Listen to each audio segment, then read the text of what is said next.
మనతో పాటు మరికొంతమంది జనసేన నాయకులు ఉన్నారు. మాట్లాడదాం. అన్న ఏంటి పార్టీ మరోసారి కొత్త ఆఫీస్ పెట్టుకోబోతా ఉంది తెలంగాణలో. ఇన్ని రోజుల నుంచి జనసేన పార్టీ తెలంగాణ ఉన్నదా లేదా అనే క్వశ్చన్ కూడా వినిపించింది. ఇప్పుడు కొత్తగా ఏం చేయబోతా ఉంది? ఏంటి? ఎట్లా ఉండదు? ముందుగా పార్టీ పుట్టిందే తెలంగాణ గడ్డ మీద. తెలంగాణ గడ్డ మీద పుట్టిన పార్టీ సరే ప్రాంతీయవాదంలో ఉన్నటువంటి పరిస్థితులు ఆ రోజు పవన్ కళ్యాణ్ గారు తీసుకున్న నిర్ణయం కూటమి ద్వారా అక్కడ ప్రభుత్వం ఉండి అక్కడ అధికారం ఇచ్చేసినటువంటి పరిస్థితులు ఉన్నాయి. కానీ అట్లా కాదు కదా. తెలంగాణ రాష్ట్రంలో పార్టీ పుట్టింది, పార్టీ యొక్క అవకాశం ఉంది కాబట్టి పూర్తి స్థాయి ఇక్కడ క్యాడర్ నిర్మాణం అవుతుంది. 1,00,000 మంది సభ్యులు అందరూ ఒక అపోహలు ఉన్నారు ఇక్కడ లేదు లేదు అని. 1,00,000 సభ్యత్వం ఉంది ఇక్కడ. 1,00,000 సభ్యత్వం ఉన్నటువంటి పార్టీ ఇలా బలోపేతం కావడానికి పెద్ద స్కోప్ ఉంది కదా. స్కోప్ ఉన్నది కాబట్టి అడుగులు ముందు పడతా ఉన్నాయి. ఎట్లా ఉండబోతుంది? మీ అధినేత పవన్ కళ్యాణ్ గారు రాబోతా ఉన్నారు. రేపు పార్టీ ఆఫీస్ ఓపెనింగ్ కూడా ఉన్నది. ఏర్పాట్లు ఏంటి? అసలు జన సైనికులు చాలా భారీ ఎత్తున వస్తారని వార్త కూడా వినిపిస్తా ఉంది. ఎట్లా చూడొచ్చు? మేబీ రావచ్చు. జనరల్గా కార్యక్రమం పార్టీ కార్యాలయం కాబట్టి పార్టీ కార్యకర్తలకు సంబంధించినటువంటి సమావేశం లీస్ట్ కొంతమందికి మాత్రమే తెలుసు. ఒకవేళ తెలిసిన ద్వారా కూడా ఎక్కువ వచ్చిన సంతోషం. మీరు ఒక మాట అంటా ఉన్నారు ఇక్కడ తెలంగాణలో ఇప్పుడు కాదు, మొన్నటికి మొన్న జరిగినటువంటి సభ తర్వాత పవన్ కళ్యాణ్ గారికి పూర్తి ఆలోచన వచ్చింది. తెలంగాణలో బలోపేతం చేయడానికి పార్టీ ఎప్పటి నుంచో ప్రయత్నం చేస్తుంది. కానీ వారు పూర్తి స్థాయి ఆలోచన ఇప్పుడు తీసుకోండి. మొన్నటికి మొన్న జరిగినటువంటి సభలో ఢిల్లీలో జరిగినటువంటి సమావేశంలో తెలంగాణకు సంబంధించిన ముఖ్య నాయకులతో సమావేశం. దాని తర్వాత వెంటనే ఇక్కడ స్థానికంగా ఉండేటువంటి నాయకుడు వారి అమ్మగారు చనిపోతే పరామర్శించడానికి పరిచయంగా రావడం అంటే కార్యకర్తలకు భరోసా ఇచ్చారు. నేనున్నారనేటువంటి భరోసా. దానికి తోడు తన అభిమాని వరంగల్లో తన అభిమాని కోరిక మేరకు వెంటనే వెళ్ళడం, అక్కడ చేసి మాట్లాడడం.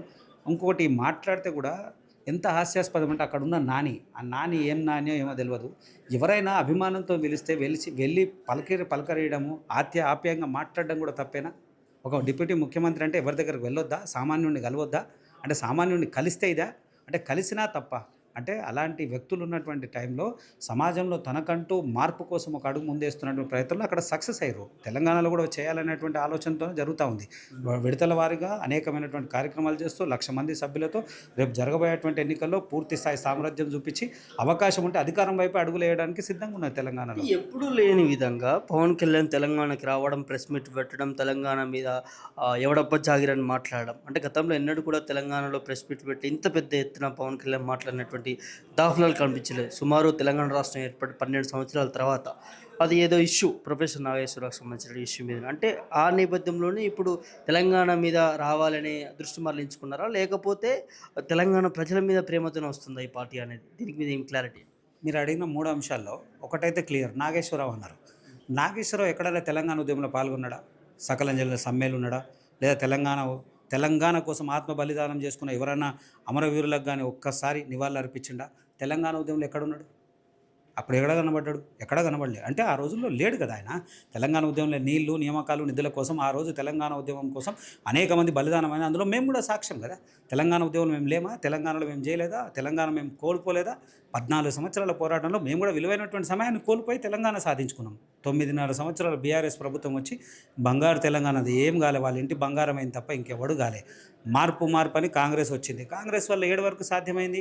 అది కొంత వేరో వీరు చెప్పుకోవడానికి తప్ప ఇంకో లేదు. అదేం మాట్లాడుకుంటాను అంటే ఉచిత బస్సు లేదా 2-3 పూర్తిగా 6 గ్యారెంటీలు పూర్తి స్థాయి అమలు చేయలేనటువంటి పరిస్థితి ఉన్నది. ఏం చేయలేనటువంటి పరిస్థితి ఉంది. పూర్తిగా కుంభకోణాల వైపే ఉన్నది తప్ప ఎక్కడ అభివృద్ధి వైపు ఉన్నది. ఇవన్నీ చూసిన తర్వాతనే పవన్ కళ్యాణ్ గారు అడిగారు, ఖచ్చితంగా తెలంగాణ రాష్ట్రంలో అభివృద్ధి పక్షాన ఉండాలంటే జనసేన అవసరం ఇప్పుడు. కాబట్టే ముందడుగు వేసి ముందల ప్రయత్నం నడుస్తుంది. అయితే చాలామంది అపోహ ఏంది అంటే తెలంగాణ వైపు రాలేదు. ఖచ్చితంగా తెలంగాణలో అనేకమైనటువంటి సమావేశాలు జరిగినాయి. గతంలో కూడా నిలబడ్డారు. గతంలో కూడా ఒకరిద్దరు సందర్భాల్లో సంస్థాగత ఎన్నికల్లో కూడా పోటీ చేసిన దాఖలు ఉన్నాయి. మొన్నటికి మొన్న కూడా స్థానిక సంస్థల ఎన్నికల్లో 2-3 గెలిచారు కదా. అంటే గెలిచిన తర్వాత కదా జరిగిన కార్యక్రమం. అంటే ఎవరు ఎక్కడికైనా రావచ్చు, ఎక్కడైనా పోటీ చేయొచ్చు, అది రాజ్యాంగం రాసింది. సో కానీ ఇక్కడ పవన్ కళ్యాణ్ మాట్లాడిండు తెలంగాణ ఏర్పాటుపై. నా 12 రోజులు నేను నిద్రాహారాలు మానేసిన, కోనసీమకు తెలంగాణ నాయకుల దిష్టి తగిలింది, ఇట్లాంటి వాక్యాలు చేయడం ఎంతవరకు కరెక్ట్ అంటారు మీరు జనసేన నాయకులుగా? అంటే కొన్ని విషయాలు మనం పూర్తిగా వినాల్సినటువంటి అవసరం ఉంది. మనం అందరం ఒక క్లిప్ కట్ చేస్తున్నాం. ఏమని 11 రోజులు ఎందుకు 11 రోజులు అని ఎవరు చెప్పరా? ఆ వీడియో మొత్తం ప్లే చేయమనండి. ఇదే పొన్నంకి చెప్తున్నా, పొన్నం ఒక 100 సార్లు చెప్తుండు కదా. పొన్నం ప్రభాకర్ ఆ వీడియో మొత్తం ప్లే చేయి. నువ్వు నీకు అవసరమైంది వీడియో ప్లే చేసుకొని ఆడవరకే తిప్పుతా ఉంటే ఎట్లా? మొత్తం ప్లే చేయి. మొత్తం ప్లే చేస్తే నువ్వు మళ్ళీ వినాలని ఏమనిపిస్తున్నావు? ఆ 11 రోజులు ఏమి 11 రోజుల తర్వాత ఆయన ఏం మాట్లాడని చెప్పవా? ఆయన ఏం మాట్లాడింది చెప్పవా?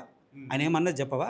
అయితే ఇప్పుడు ఈ మాట్లాడిన దానికన్నా విషయం దీనికన్నా 2004 ఇప్పుడు కాదు 2004, 2009, 2009లో టీవీ5 ఇంటర్వ్యూలో పవన్ కళ్యాణ్ గారు మాట్లాడుతూ తెలంగాణ వస్తే చాలా హ్యాపీగా ఉన్నాం, మాకు పూర్తి స్థాయి మద్దతు ఇస్తామనే అంశం ఎవడు మాట్లాడే? అది గుర్తుకు రాలే. ఇలా నీకు పొన్నంకి ఇదే కనబడతా ఉంది.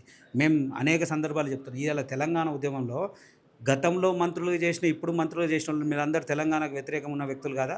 ఇప్పుడున్న ముఖ్యమంత్రి గన్ను పట్టుకొని బెదిరించిన దాఖలాలు లేవా? అప్పుడు గతంలో చేసిన మంత్రులందరూ మీరు తెలంగాణ ఉద్యమం చేస్తే రాళ్ళు రప్పలు తీసుకొని లాఠీలు తీసుకొని కొట్టియలే మమ్మల్ని. దానం నాగేందర్ తక్కువనా? నువ్వు ఎవరు తక్కువ? నేను పేర్లు చెప్పుకోవడం వల్ల 50 మంది పేర్లు చెప్తా. అంటే తెలియకపోవచ్చు, మాకు చరిత్ర మొత్తం తెలుసు. మా కళ్ళ ముందర జరిగింది తెలంగాణ ఉద్యమం 14 సంవత్సరాల చరిత్ర మా కళ్ళ ముందర జరిగింది, మేము తెలుసు. గతంలో మాట్లాడితే ఏదో వదిలేదు. ఇలా సోషల్ మీడియా ఉంది, నువ్వు మాట్లాడిందంతా తీయలేమా మేము? అని తీయచ్చు కదా.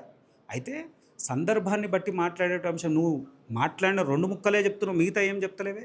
కోనసీమ విషయం మాట్లాడుకున్నా, 11 రోజులు మాట్లాడుకున్నా, దాని పర్యాసం మొత్తం చెప్పాల్సినటువంటి అవసరం ఉంది కదా. నువ్వు దాన్ని చెప్పవా? చెప్పాల్సినట్టు అవసరం ఉంది కదా. నేను ఒక వాస్తవ విషయం చెప్తా. ఒక కుటుంబంలో 2 పిల్లలు ఉన్నారనుకో, తల్లిదండ్రులు ఇద్దరిని సమానం చూసేటువంటి పరిస్థితుల్లో ఒకానొక సందర్భంలో చిన్నోడికో పెద్దోడికో కొంత ఒక అడుగు ముందుకేసి చూస్తే అవతలోడి మీద పగని కాదు కదా. సందర్భం, ఆ సందర్భాన్ని బట్టి మాట్లాడేటువంటి పరిస్థితులు అనేకమైనటువంటి మార్పులు మాట్లాడుతుంటాయి. మాట్లాడే దాన్ని తీసుకునేటువంటి ప్రయత్నం చేయాలి. మేము కూడా పొన్నంది లేదా మా దగ్గర, దానంది లేదా, తీగల కృష్ణ ఎవరు మన రేవంత్ రెడ్డి లేవా? వీళ్ళందరూ ఉన్నాయి మా దగ్గర కూడా. రేవంత్ రెడ్డి ఏమన్నాడు తెలంగాణ మాకు తెలియదా? అయితే సందర్భాన్ని బట్టి మాట్లాడేటువంటి పరిస్థితులను చూసి ఇది చేసేటువంటి అవసరం ఉంది. ఆ రోజు సందర్భం పూర్తి వీడియో ఉంటే ఎవరైనా ఉంటారు. ఆ పూర్తి వీడియో ఉండకుండా మీరు ఆ చిన్న క్లిప్నే చూపించి పొన్నం పదే తిప్పుతున్నాడు. మేము కూడా చెప్తాం, ఇలా తెలంగాణ ఒక వాస్తవం విషయం చెప్తాం. రేపు తెలంగాణ రాష్ట్రంలో జనసేన పూర్తిస్థాయి అధికారంలో వస్తే ఎవరుంటారు? తెలంగాణ బిడ్డలే కదా ఎమ్మెల్యేలు అయ్యేది, తెలంగాణ బిడ్డలే కదా ఎంపీటీసీలు అయ్యేది, తెలంగాణ బిడ్డలే కదా జెడ్పీటీసీ అయ్యేది. రేపు ముఖ్యమంత్రి అయినా తెలంగాణ బిడ్డనే అవుతాడుగా. అంటే రాష్ట్రంలో ఇప్పుడు ఎక్కడో ఉన్నటువంటి విదేశాల్లో పుట్టిన కాంగ్రెస్ భారతదేశంలోనే పుట్టలేదు. విదేశాల్లో పుట్టిన కాంగ్రెస్ ఇక్కడ వచ్చి అధికారం చేస్తూ ఉన్నావు కదా. అట్లనే ఉత్తరాది పుట్టినటువంటి అనేకమైనటువంటి పార్టీలు లేవా? 100 పార్టీల పేర్లు చెప్తాం. అనేక పార్టీలు వచ్చి ఉత్తరాది నుంచి వచ్చి ఇక్కడ ప్రాంతీయతను తీసుకొని వచ్చి ఇక్కడ ప్రాంతంలో పోటీ చేస్తలేవా? అలాంటిది ఒక రాష్ట్రం నుండి ఉమ్మడి ఆంధ్రప్రదేశ్లో ఉన్నటువంటి పార్టీ నువ్వు పార్టీ పనిచేసి పార్టీ యొక్క కార్యక్రమాలు చేస్తుంటే నువ్వు వ్యతిరేకించడం ఏంది? ముమ్మాటికి తప్పు, వదిలే ప్రసక్తి లేదు. ఇదంతా ప్రజలు చూస్తూ ఉన్నారు. జన సైనికులు సిద్ధంగా ఉన్నారు. రేపు జరగబోయేటువంటి ఎన్నికల్లో పూర్తి సత్తా చూపించే ప్రయత్నం చేస్తాం. Thank you.